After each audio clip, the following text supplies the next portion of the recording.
Hai, selamat datang di Tema Mobil.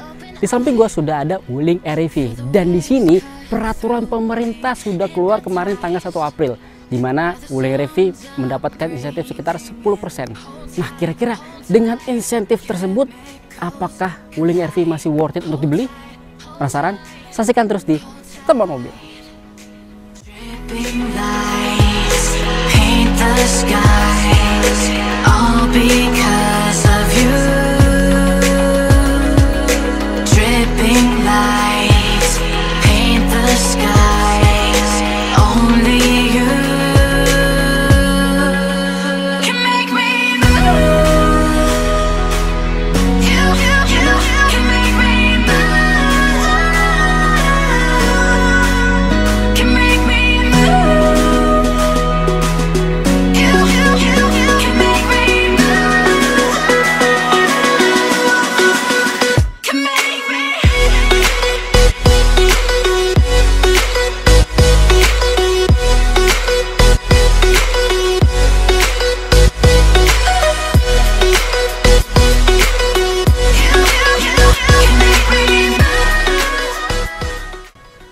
Oke, nah mungkin sebelum kita bahas mobilnya dulu, kita bahas dari sisi pajak ya. Nah, peraturan pemerintah tersebut sudah keluar kemarin tanggal 1 April, di mana itu merupakan mendapatkan insentif PPN itu sekitar 10% untuk mobil-mobil listrik yang TKDN-nya itu sekitar 40%.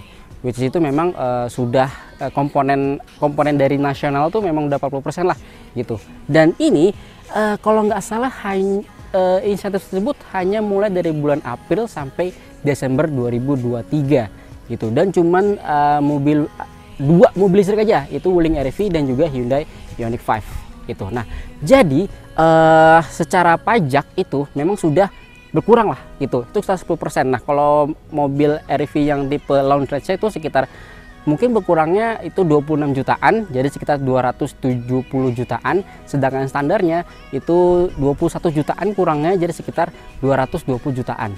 Nah, mungkin dari sisi pajaknya seperti itu. Nah, sekarang kita lihat dari pajak segitu kira-kira worth it nggak sih kita beli mobil ini dengan insentif yang cukup tinggi itu? Oke, nah tadi ngebahas pajak kira-kira worth it nggak sih? Menurut gua sih worth it banget. Kenapa? Karena udah pasti ini mobil listrik kan, terus dikurangin harganya lagi gitu. Dan kalian tahu ini hanya terbatas, jadi cuma sekitar 35.000 unit aja. Jadi memang ini wajib banget sih menurut gue buat kalian yang memang cari mobil listrik. Wuling REV ini salah satu mobil yang worth it untuk dibeli gitu. Kenapa? Mungkin pertama menurut gue adalah ini mobil listrik dan pastinya bebas ganjil genap. Jadi kalau kalian mau berangkat kerja gitu, kalau lewat Sudirman, wah itu aman banget, nggak perlu pusing lagi kira-kira gue pakai mobil yang mana ya gitu. Ini udah tinggal jalan aja, udah bebas ganjil genap gitu. Jadi ini worth it banget sih untuk dibeli. Nah, kira-kira alasan apa sih selanjutnya? Nah, alasan selanjutnya yang pasti ini bodinya mungil banget.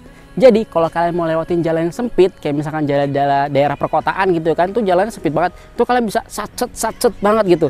Terus ada teman gue yang bilang dia di daerah Bali pakai mobil itu enak banget. Kenapa? Karena tuh di daerah Bali jalan tuh sempit banget gitu kan, apalagi kalau mau Canggu gitu ya kan. Jadi ini mobil mungil ini memang cocok banget untuk lewatin jalan perkotaan ataupun jalan yang memang sempit gitu. Nah, mungkin ada alasan selanjutnya lagi adalah ini gampang banget untuk parkir. Kenapa? Yang tadi gue bilang karena bentuknya kecil.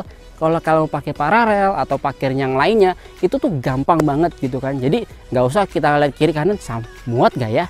Udah pasti itu muat karena ini kecil banget mobil untuk si Wuling REV ini. Oke, alasan selanjutnya yang pasti ini efisiensi banget dari sisi pengeluaran. Pertama, pengeluaran dari listriknya. Ini kalau nggak salah kalau biasanya tuh kita pengeluaran untuk bensinnya sekitar 500.000 per minggu gitu ya kan. Sedangkan ini kita ngisi full aja tuh bolak-balik tuh cuman ini kan kalau nggak salah lonasinya 26,7 kWh itu sekitar 35 ribuan doang. Jadi lu seminggu bisa cuma ngeluarin 35.000 doang dibandingkan 500.000 untuk bensin. Jadi secara efisiensi itu luar biasa banget. Terus untuk biaya perawatannya itu pastinya murah banget. Karena mobil listrik jadi nggak perlu namanya ganti oli lah atau apalah gitu kan, udah pasti perawatan murah. Dan juga yang terakhir itu adalah yang pasti pajaknya. Itu pajak mobil listrik itu murah banget. Ada yang sekitar 500.000 sampai 800.000, itu tergantung dari tipenya. Jadi itu pajaknya murah buat dibandingkan mobil bensin yang 1.500 cc itu bisa 3 jutaan, 4 jutaan gitu ya kan. Jadi ini murah banget. Jadi secara efisiensinya Wuling RV ini bagus banget. Nah, ini baterainya ini jarak tempuhnya sekitar 300 km dengan tipe long range itu. Dan pastinya kalian bolak-balik muter Jakarta itu selama seminggu itu pasti masih ada baterainya. Kayak misalkan dari Jakarta ke Bandung gitu kan, bolak-balik tuh masih ada baterainya. Jadi secara jarak tempuh ini udah pasti cukup jauh gitu dari baterainya. Dan kesimpulannya, kira-kira worth it kan beli? Tadi gue bilang ini worth it banget dibeli. Kenapa? Tadi gue bilang dari bebas ganjil genap gitu kan, jarak tempuhnya jauh banget. Efisiensi dari sisi pengeluaran dan juga mungil, satset, terus parkir jalan pun juga gampang. Jadi dan ditambah ada insentif 10% dari pemerintah. Wah, itu udah pasti worth it banget dibeli sih. Jadi buat kalian yang memang ingin membeli ini wajib banget karena ini terbatas dan cuma periode sampai Desember 2023. Jadi jangan ragu-ragu lagi untuk beli Wuling RV dan pastinya langsung subscribe channel Teman Mobil. Itu saja dari saya, salam Teman Mobil.